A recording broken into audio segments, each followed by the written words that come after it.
Hi everyone, welcome back to Beef Reacts, and today we're going to be doing RWBY World of we're going to be doing RWBY World of Remnant Volume 3, and we're just going to be doing the straight shot, all 8 episodes. It'll be pretty easy, and by easy I mean it's going to be a pretty, I don't think it's going to be that long. I think they're normally around like 2 or 3 minutes.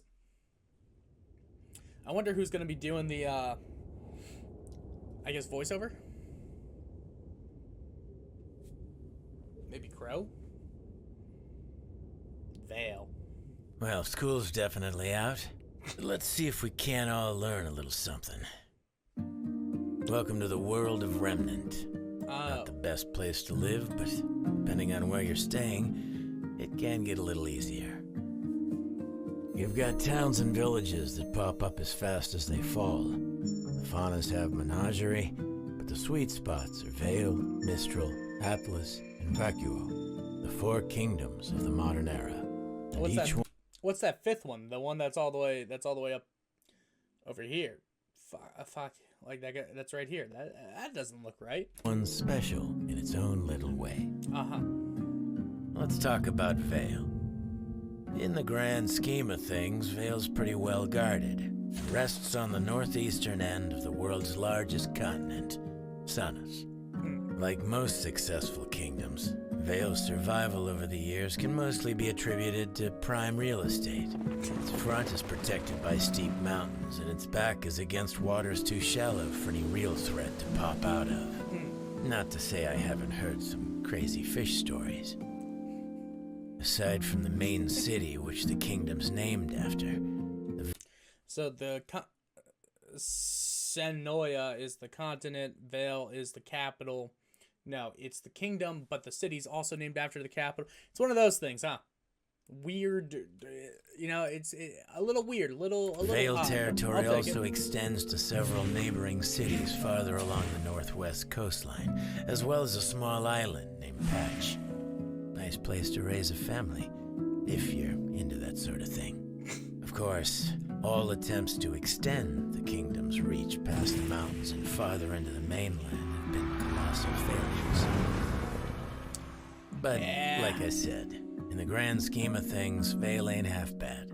Okay. Regular climate, natural barriers, and some serious border defenses means the citizens of Vale can spend less time worrying about survival and more time just living their lives. Love to see that. Of course, with the fall of Beacon, everyone's a little more worried these days. Yeah. They should be. Yeah. Well, that's good to know, at least. There we are with that. So we'll be, I guess, jumping into the next one. It's Mistral time, baby. Let's learn about, I think it's the least known about kingdom in lore. I know the most about Vale and Atlas. No, Vacuo is the least known about. I just know sun comes from there. Weird. Mistral. I don't like the font they chose for this. It doesn't feel right. Why wouldn't you just use the RWBY font? Maybe it is the RWBY font. Odd. They went for just a regular Where were we? The east of Faunus is Remnant's second largest landmass, Anima. That's where you'll find the kingdom of Mistral. Of the 4 kingdoms, Mistral has the most controlled territory. Did Ruby, John, and Nora and Ren take a boat? Did that happen? I feel like they walked there. What did they take a I guess they were on an airship or something, but like You'll find a wider variety of ecosystems and lifestyles. Trust me, this place is something for everyone. For better or worse. That's good. The high society folks of Mistral are known worldwide for their contributions to fashion, architecture, theater, all the things that make the world pretty and tolerable. But its lower class has got a fame of its own.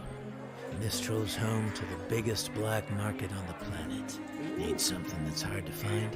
Got someone that's hard to kill? They can help, provided you've got the lien to pay for it. There's one common thread that links all these people together, though, and that's their respect for nature, particularly the sea and the sky. The natural resources and geography of the area impacted Mistral's culture and technology in a big way. Its first settlers found shelter high up in the wind-carved cliffs, and as their population grew, so did their ability to utilize the land to its fullest potential. A real bunch of forward thinkers. Of course, the bigger the kingdom, the harder it is to govern. There's a reason traders and thieves flock to Mistral. The main city's right under the council's eye, sure, but places like Windpath and Kuchinashi start to get a little farther out of sight. There's plenty of places to hide in Mistral. I like that Crow's the one telling this because he was the spy for Ozpin this whole time. So him as the spy for Ozpin kind of gives this idea of like this other, not otherworldly, but worldly presence that he just kind of gives off. So respect. That's why you gotta know where to look. And he definitely does. Like I said, it's a little hard to do, not this World of Remnant, but it's like, how can I really give a good commentary on this when it's like, it's just info dumping. There's no way to put this in the show without it being just insane exposition, so it just needs to be info dumpy, and that's fine, and I'm not mad at that. It just kind of sucks because I wish I could talk more about it. Unfortunately, I just can't right now. Okay, and now we're starting out with, not starting out, we're at episode 3, which is Atlas. I can't remember words. I'm legally blind, everyone. Don't know why I said that, but it needed to be said. Let's talk shop. I suppose it's time we talked about the fine people at the top of the world. Fine people? Atlas is Remnant's youngest and arguably most successful kingdom. Oh, it's a USA metaphor. Maybe. Probably not. Yeah, definitely not. I don't think we're the youngest anymore. We are young, though. But it's a bit of a special case. See, before the Great War, there was no Atlas. There was Mantle. At some point in time, a group of settlers were crazy enough to venture out into the northernmost continent of Solitas. I guess when you're that desperate, a frozen hunk of rock doesn't seem like such a bad place to call home. I'm with it. As a matter of fact, the harsh weather conditions proved to be just as useful as the mountain ranges when it came to keeping the creatures of Grim at bay. But it also kept the people of Mantle from flourishing. Humanity's got a neat trick up its sleeve, though. Whenever we're faced with a problem, our inclination is to find a solution. The cold climate of That is a fact. That is actually like really, really fun and like actually a interesting thing because every single time that there has been a not massive threat, but like I shouldn't say every single time. Typically, like people talk about like overpopulation, they'll talk about like a lot of like different things, but normally what ends up happening is we just find a solution, and then like the solution creates a new problem that we need to find a solution to. Like I'm pretty sure I forget how it was, but there was like something where it's like, oh, people are gonna starve. Oh, here's this new method of farming.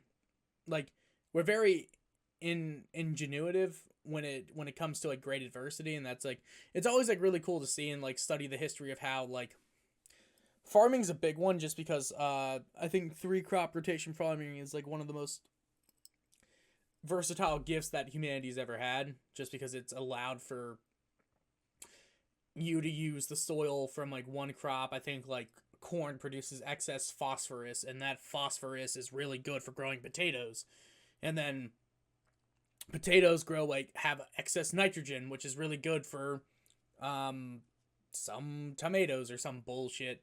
I forget the actual like thing of it, but it's like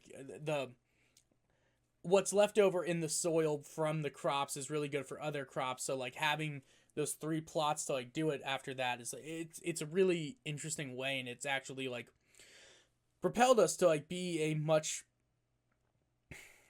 not greater society, but like instead of having to go out and find your food, you've let it be in front of you, and it's like a big proponent of how like personal property ended up getting into things and like property rights. It's interesting how farming led itself to property rights, and then property rights led itself to like a lot of different ideas having to do with civil rights and the ability to not govern self, but a lot of things stem back and build upon themselves, and they only become capable because of the way like farming started and like grew. There's like a lot of really interesting like essays and like thoughts on it, and it's like it's really cool to like research if you're into that kind of thing, which I am whenever I feel like it. Not often, just you're in college, you're bored, and you're like, fuck it, here's a documentary that's like an hour and a half on this, why not watch it? Solitas forced its settlers to adapt. They developed a more advanced technology, and they did it faster than the rest of the world. Because they had to survive. With it. But it was the Great War that really kicked things off. New forms of dust application and weaponry allowed Mantle to expand. More and more territory was set aside for dust mining and research. The territory beside the kingdom's combat school, Alcius, was the most opportune area to construct a new R&D facility. But by the time things were all said and done, it would be much, much more. I take it back. Mantle seems like a lot of Europe. It seems like Europe, not the U.S. I take it back. My This was reopened as Atlas after the Great War to house many of the warriors now seeking guidance. In an effort to give back to the citizens, Mantle applied all sorts of new dust techniques and technologies it had used in the war to beef up the Academy's campus. The school grounds expanded faster than they could have imagined, and even helped to better secure the surrounding areas. It wasn't long before the kingdom's military moved in, then the labs and research facilities, and eventually even residential areas started popping up. Wow. In time, it became apparent that the city of Mantle was living in Atlas' shadow, and so the decision was made to move the kingdom's capital. Mantle was old news, and the Kingdom of Atlas was born. A golden age of prosperity, they called it. But those left behind in Mantle would probably tell you that it was the coldest winter they ever knew. Yeah, it makes sense. Well, alright, let's get on to the next episode. Okay, and now we're going to be on to the last kingdom, which is Vacuo, which still completely misses a part of the world. So I'm kind of curious about whether or not that has a thing.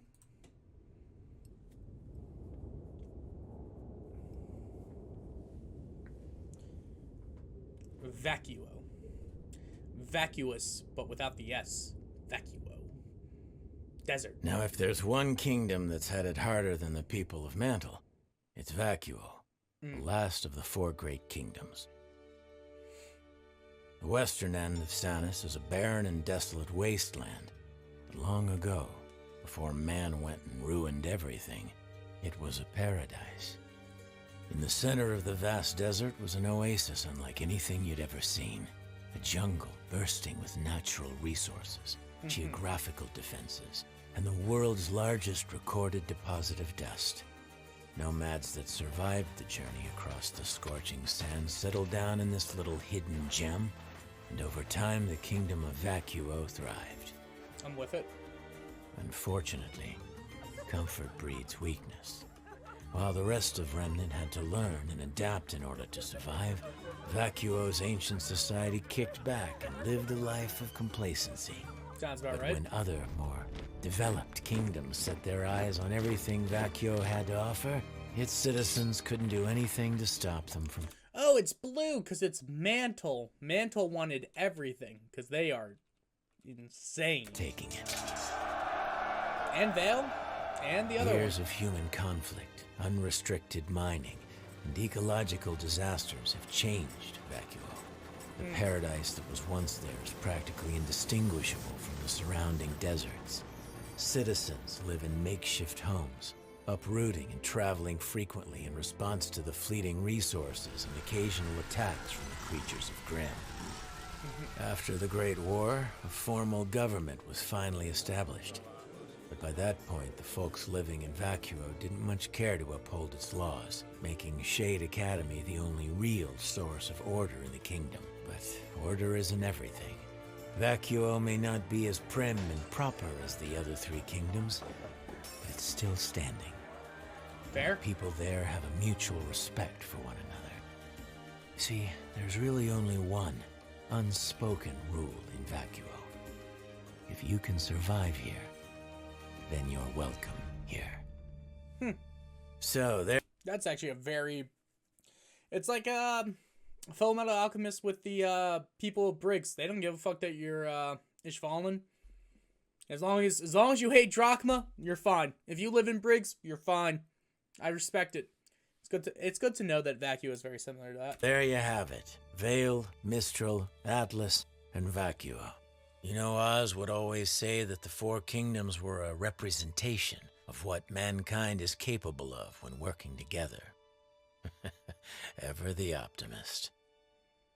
Yeah. I sure could use him now. Where's the fifth? What's that fifth kingdom up there then, huh? I want to know what the fifth kingdom's for. Why are you showing me a big ass continent and not even giving me the fifth fucking place to look at? Damn. L. Massive L. Alright, we'll be back with whatever the next thing is. Now we're looking at the Between Kingdoms part. Okay, I just start my own kingdom then in Remnant, technically. I feel like I could be a king. I wouldn't be a good one, but I feel like I could. I've always wanted to be a king. So, now you know more about the kingdoms. But, what's between the big cities?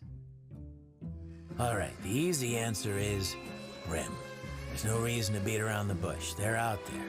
Yeah. It probably won't go well if you run into one. That's okay, because you're a huntsman. Or huntress.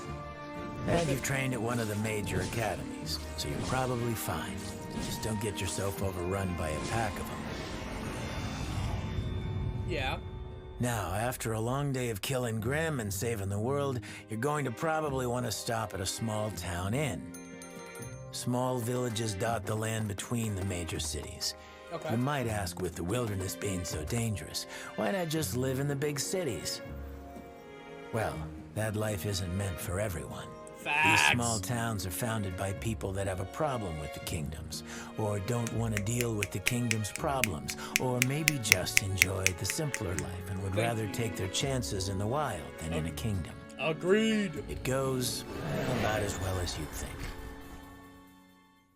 If the founders are smart, then there's a good chance these towns can survive for the same reason the kingdoms continue to. Natural barriers, strong defenses, and stubborn citizens. If you don't have at least a few of those, then the chances of a town lasting more than a year isn't great. Makes sense. Unfortunately, it's not just the Grimm running around ruining towns. Wandering bandits are another threat. These groups of usually fairly skilled fighters travel the lands, never settling in one place. They often prey on convoys, sending goods between kingdoms. But that's not all. These raiders will often wait for a town to be at its weakest, maybe after a Grimm attack or while its fighters are out hunting, before finally moving in at night and striking.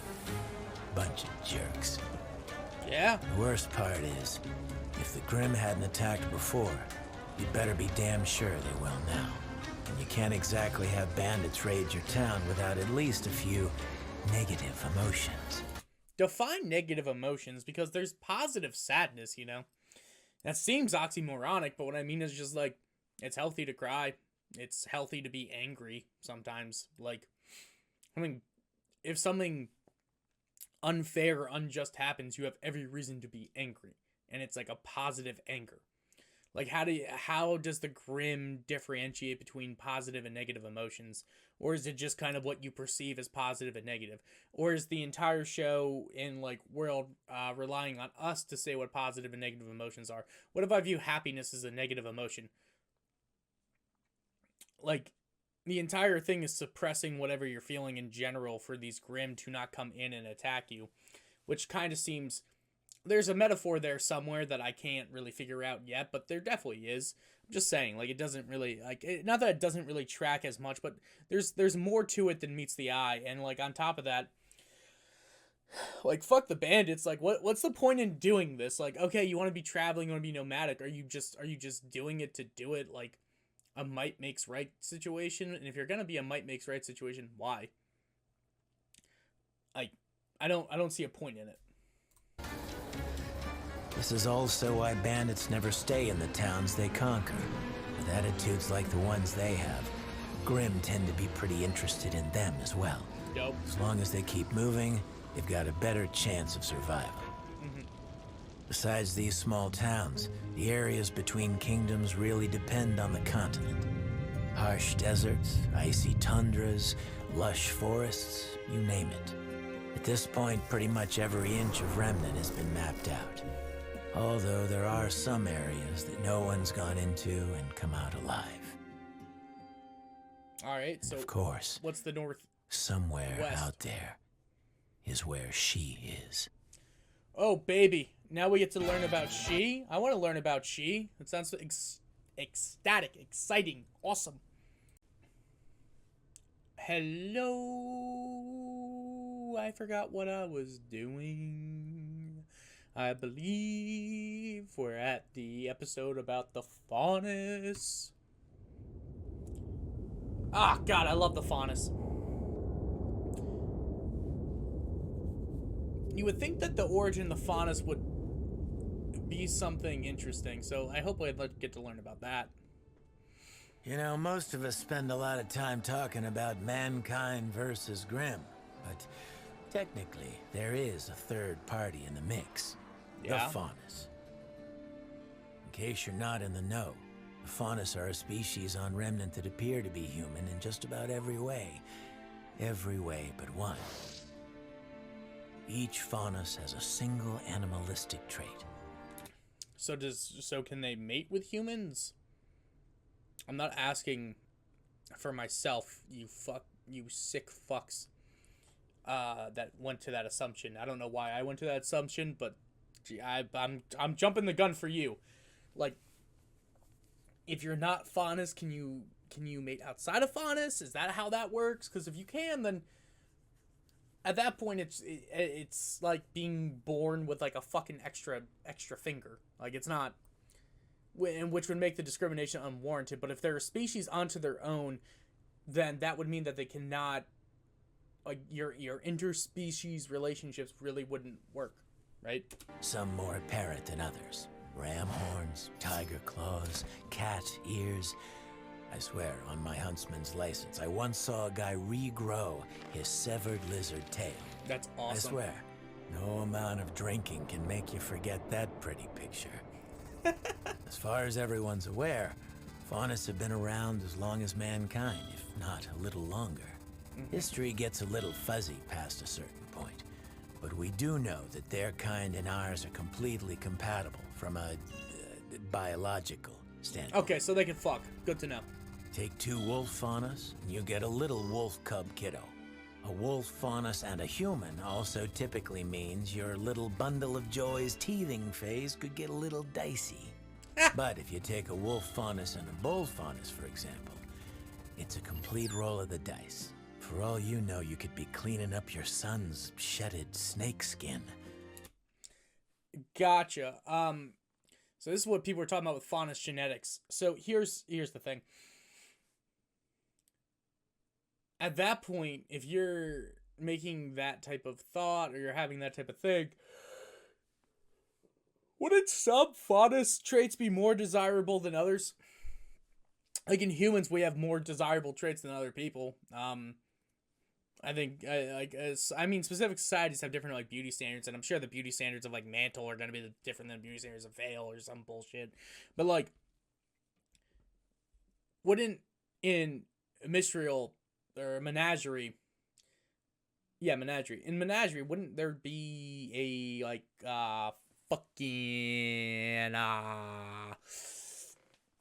certain traits that are more desirable, and kids are going to get bullied for not having those types of Faunus traits? Like, are you going to, if you're, I don't know, at that point, how do you know that you're, it's going to be fucked up, but it's like, how do you know that your wolf wife didn't go out and fuck a snake Faunus as a bull, and then now they have snake skin? Like, how does that paternity test really work? Not that it matters, I'm just curious. Or even like you're getting into a genetic side of things that, like, honestly, opening this door and answering this question the way that they're going to answer this question makes it a lot more fucky and eugenicsy than it really needed to be. Because now it's like, well, what if, like, think about Todoroki's dad from fucking My Hero. Like, what if I just want my kid to be fucking, to have a good quirk? Well, I have to find a quirk that mellows mine out. Or, even worse, like, like, now you're talking about something with, like, the Faunus, and you're like, okay, these genetics, they can meet with a human, and they'd still have Faunus parts, so that would make it a dominant trait, and if that's a dominant trait, how do you even go about, like, it doesn't,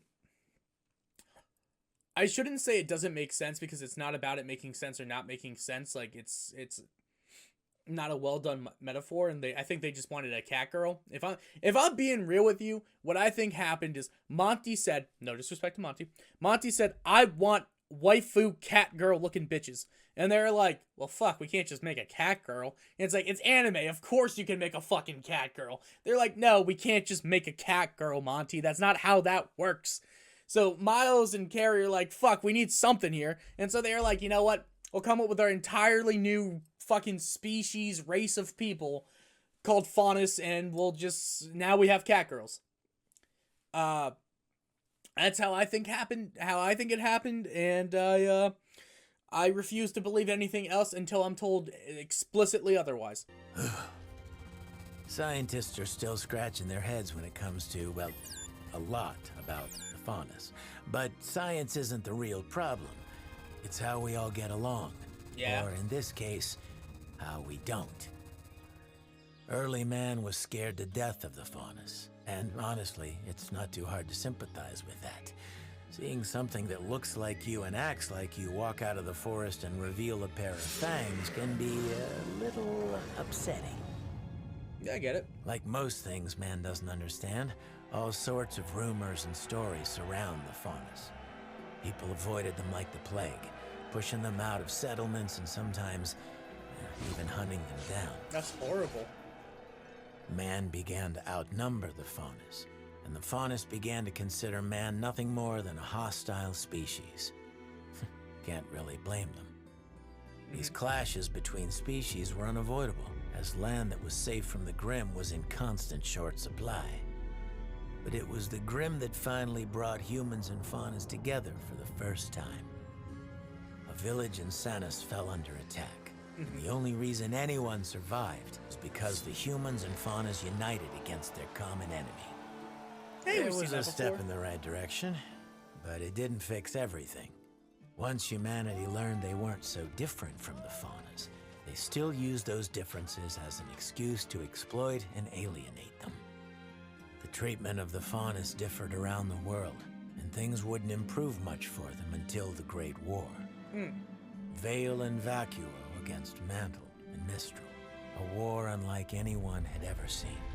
When it was over, the world was desperate to find compromises that would ensure they'd never see the likes of it again. Faunus were awarded equal rights as citizens of Remnant, and as an apology, they were given an entire continent of their own to do with as they pleased. There were some that saw this as fair and just, but many saw it for what it really was. A slap in the face from a nation of sore losers. And so Menagerie was born. There's still Faunus all over the world, though the fair treatment they were promised varies in quality from place to place. But Menagerie will always be their safe haven. Here's the thing, though. You can only push and prod people so much before they reach a tipping point. And when you pack those people together, it just makes it all the easier for them to get organized and get even. Okay. So the losing continents gave them that? I guess? Okay. I'm trying to understand that. Okay. I guess it was part of Mistral, and then Mistral gave up the land to the Faunus and then tried to force the Faunus out over there. Gotcha. Whew. Interesting. And I think the next episode's going to be the Great War, right? Yeah. Eesh. Gonna be insane. I was completely wrong. We're doing the Schnee Dust Company next. I'm with it. Fuck yeah, baby. Let's get that dust. Let's get dusty in this bitch. That was a stupid sentence. You have just said a stupid sentence, Matthew. All right. What was I supposed to talk about next? Oh. Oh, boy. Yeah, okay. I've got a few words to say about this one. The Schnee Dust Company. I fucking love you, Crow. What a I got a few words to say about this one. Bunch of self-entitled, monopolizing SNOBs who only care about making a profit, no matter how many little people they gotta step on to make it happen. Okay. But, Based ass Crow. Alright, based anti-establishment Crow, we're with it. that's just my opinion. As you all know, our survival in the world of Remnant depends almost entirely on a crystallized substance known as dust. Yeah. It powers our cities, fuels our machines, and gives us a fighting chance against the creatures of Grimm. Which means it's extremely valuable. Yeah. Nowadays, it's almost impossible to buy dust products without the Schnee Company snowflake stamped on the box. But it didn't always used to be that way. Nicholas Schnee was the son of a dust miner turned soldier. Born just after the Great War, he found himself at the perfect point in history to take full advantage of the world's next industrial revolution. Dope. It kind of sounds like Nicholas Schnee was that guy, unless he wasn't that guy.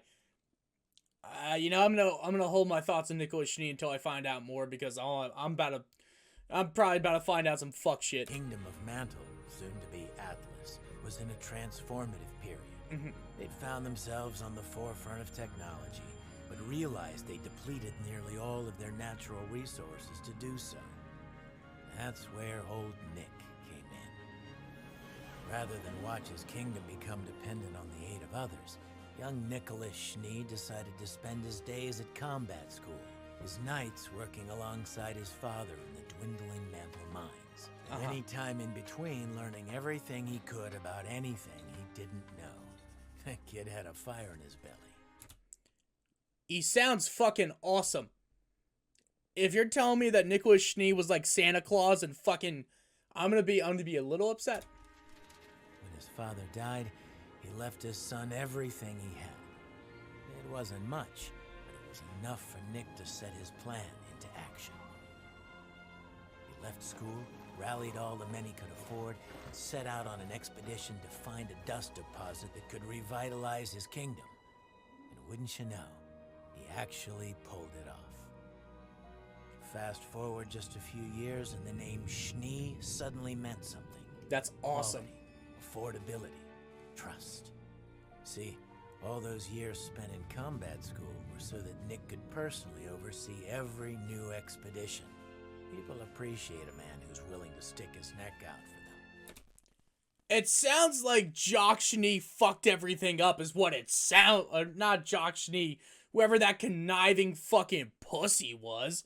But like, listen, I'm saying that as an industrial man myself, an entrepreneur myself, I think I'd like to be like Nicholas Schnee so far. I'm probably going to eat those words within the next minute and a half, but I sure would like. And it's how the Schnee Dust Company earned the business of every kingdom in Remnant. Respect. Unfortunately, it's also what led to an early retirement. Nick had started a family that missed him, and his body was tired. Years of working in dust mines can have some nasty side effects on your health. And so enters Jacques Joulet. Having married into the family, Jacques decided to take the Schnee name over his own. He was a lot of words I shouldn't repeat, but most importantly, dirty piece of shit, a opportunist, like, Nicholas Schnee is what positive entrepreneurial people actually do for the world, and not conniving whatever. He saw a need, he provided a way to give that need to the people in a way that mattered, and had integrity, had a strong moral compass, and like not that anyone likes this or anyone really cares, but like it's like fascinating when people talk about like the big stuff with like the Wealth of Nations, which is kind of like that whole building block for like capitalism and shit like that. By the way, I'm not an economist. I don't know what I'm talking about. I'm not over here being a proponent for, against. I don't really care about any of that. I just think it's interesting that in the Wealth of Nations, it's a 2-part book. the first part is saying, hey, this is the only way this works. The second part is, this is what I'm actually talking about. First part, which people usually don't read because it's not the part about the economics. It's just this dude giving his moral philosophy. He goes, the only way that this economic system works is that if everyone has an agreed moral compass. If you do not have an agreed moral compass, this doesn't work. And I think that's interesting because, like, Nicholas Schnee was somebody of integrity who wanted to be a hunter, who wanted to be a good business person. Didn't want to maximize profits. He had a service he wanted to provide for the world. And that's more or less the idealistic version of the Wealth of Nations. Like, when I say idealistic, I mean, like, on paper. Like, that's more or less, like, kind of what it boils down to. Same way, like, it's, like, owner, worker means production, that whole fucking thing with communism. On paper, works really well. Like, it just... all of these things work very well on paper because they're supposed to. Like, they're ideas. They're not fucking practicalities. They're just ideas. So, like, we get into it a lot more, and it's, like, interesting how Jock is, like, your second generational, monopolistic, like, profit over everything. Like, Nicholas Schnee got as big as he did through good business practice. Now, Jock is going to milk and fucking ruin that reputation through every decision he makes because he's a piece of shit who doesn't actually give a fuck about the service he's providing to other people, just the money he can get from it. And that's the difference between entrepreneurship and just corporatism, literally. He was a cunning businessman. Jacques managed to convince Nicholas that he was the perfect man to run the SDC in his place. And from a certain point of view, he was right. Under Jacques' leadership, the Schnee Dust Company has become more profitable than ever, completely dominating the industry, but at the cost of the company's soul. Cheap labor, dangerous working conditions. That's horrible. Doing whatever it takes to destroy the competition. Jacques Schnee doesn't care about people. He cares about winning. That, and making sure he's got the best damn PR team in the world. The Schnee name still means something today, but as for what it'll mean tomorrow, well, your guess is as good as mine. And I think that, damn, that's such a good fucking way to bring that into and talk, and have Weiss's character arc come in. Like, damn, I fucking love it. And I also love how, like, they didn't actually go for, like, a main, animation style. Like, I really love the way they do the World of Remnant storytelling. It's so fucking good. It is so good. But anyway, and this being the story that Crow tells around the campfire also is just really cool to me. Just fuck, dude. I love the way they're doing this. All right, for the last episode, we'll be doing the Great War.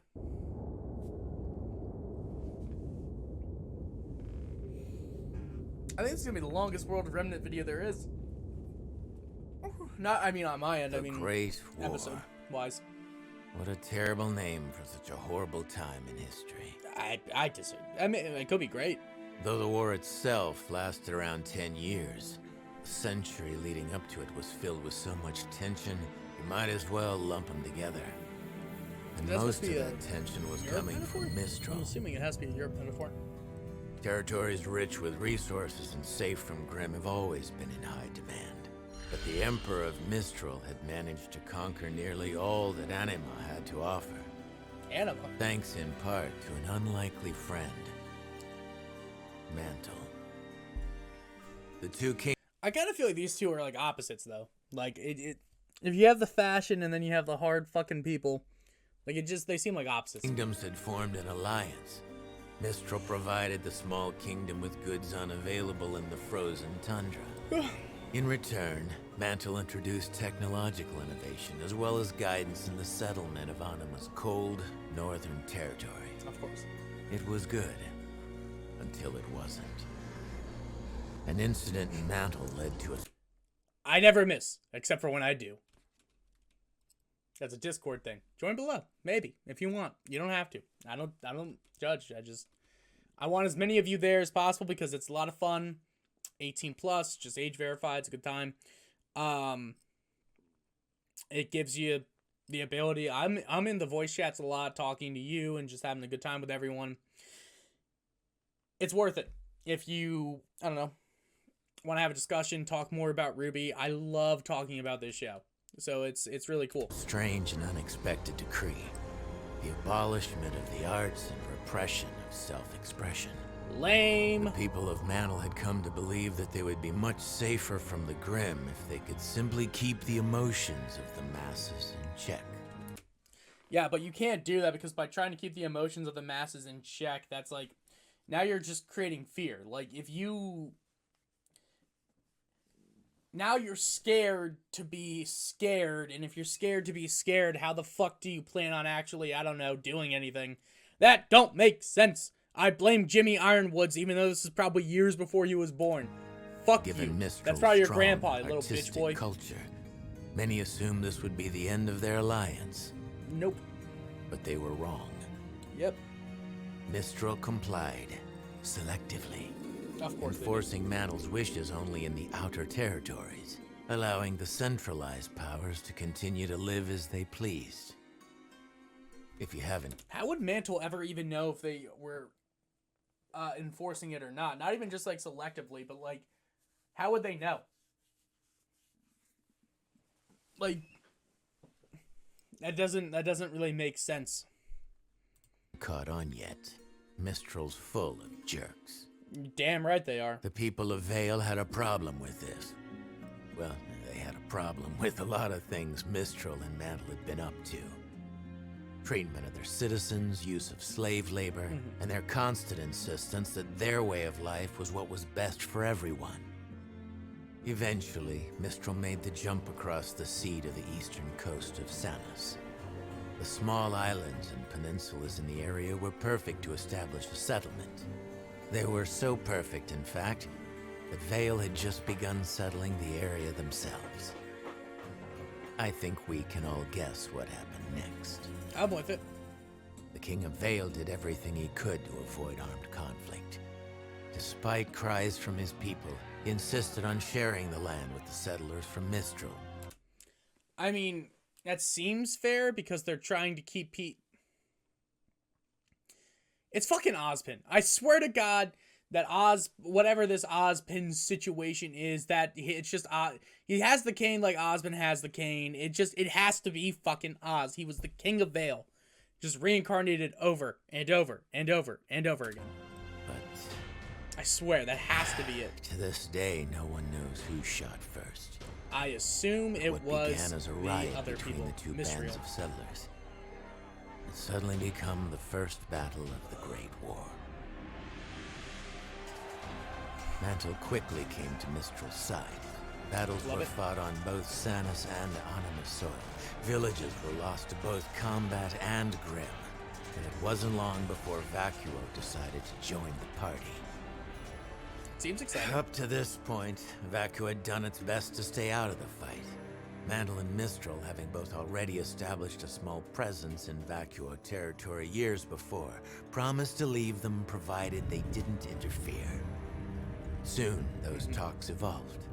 It went from don't side with them to side with us and you'll be safe.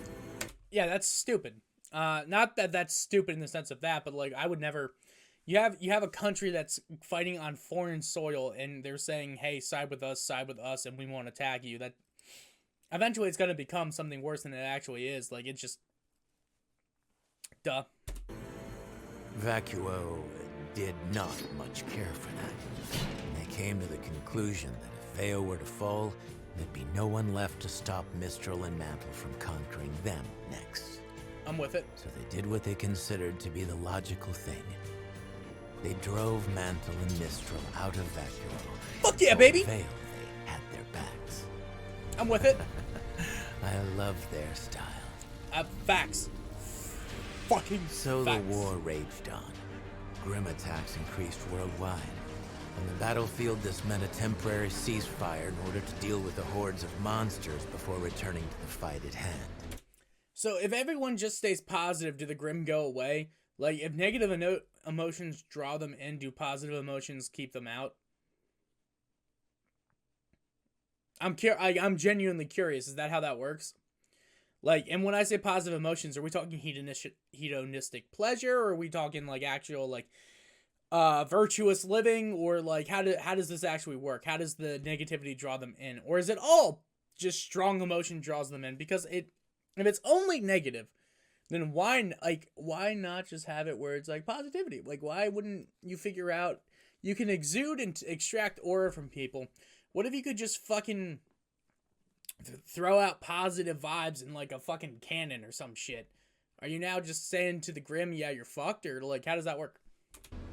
Those left miserable back at home, however, were often helpless with their best warriors away fighting the... And I'm gonna be honest, you're gonna have some cucks out there that are like, oh no, the Grim aren't that bad. We're the bad ones. They're same way in real life.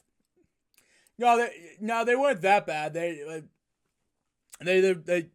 just they were misunderstood. Nope. I'm sure they were, but nope. Like, I'm surprised we haven't seen a Grim sympathizer besides maybe Dami Mommy Salem, but we'll see. A lot of settlements were lost during these years, and most were never reclaimed.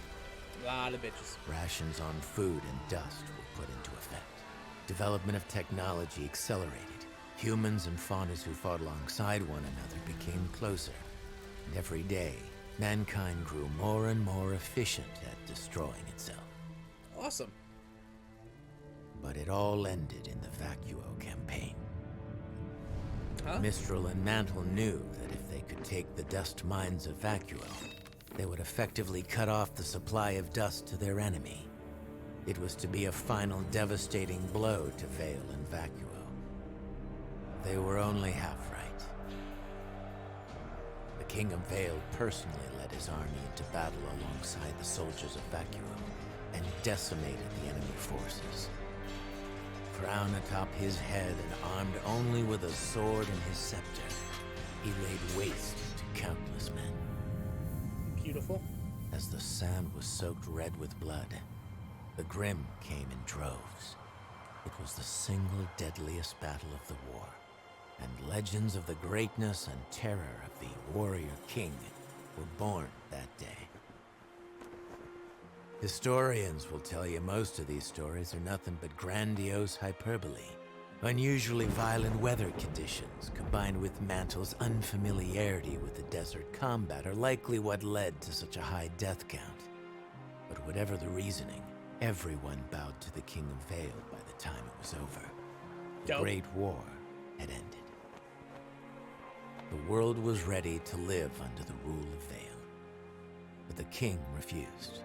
The leaders of the four kingdoms met on the island of Vital, and it was there that they worked together to form a treaty and establish the future of Remnant. Territories were redistributed, slavery was abolished, governments restructured, and the warrior king, the last king Vale would ever have, founded the Huntsman Academies and placed his most trusted followers in command of each kingdom's school. He would teach the world to fight so long as we promised to fight for ourselves, and never against ourselves.